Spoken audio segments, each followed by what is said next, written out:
again, going back to the Channel 4 revelation, which shook Sri Lanka and the world, a program, documentary titled Sri Lanka's Easter Bombings Dispatches back in 2023, where ex-director of the State Intelligence Service, Major General Suresh Sallay, was accused of aiding the terrorist.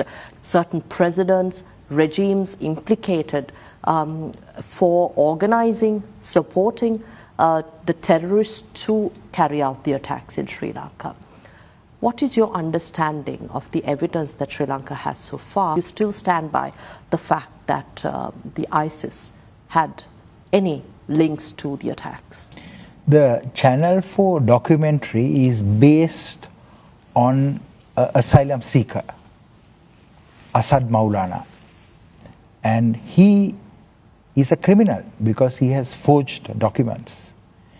And I also want to share with you, he is an asylum seeker. What do you mean by forged documents? Because there is documentation that he has referred to which is not authentic. And not only that, Asad Maulana says that in Vanatha Villu, which is the main ISIS training base, that there was a safe house in the month of February 2018. And there was a safe house and General Sallay had visited. There was no such safe house. That safe house was established only in October of 2018, based on the testimonies we have. So, according to the evidence, there was no such safe house, and Asad Maulana fabricates that there was a safe house during that period. And that's the time General Suresh Sallay was at the National Defense University in India. He was a student there. So the travel records also doesn't match that he came to Sri Lanka and met with Zahran. So it's a fabricated statement by asylum seeker.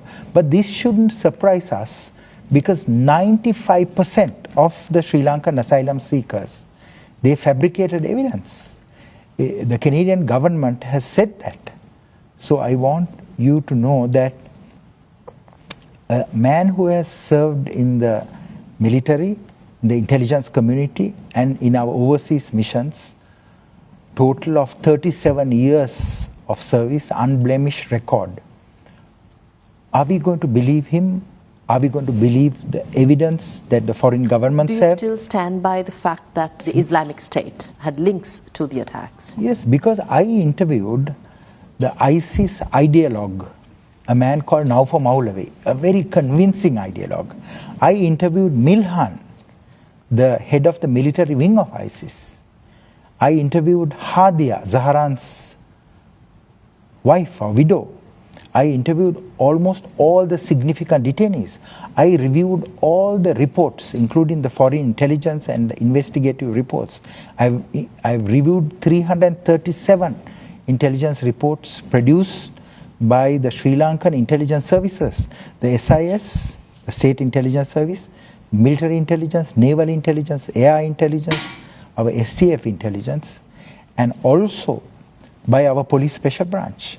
So I want to say that when people speak, they must speak based on evidence. In the case of Asad Maulana, he's an asylum seeker and there was no evidence presented. And Justice Imam, a brilliant Sri Lankan judge, he investigated this allegation and he has produced a report called the Justice Imam Report.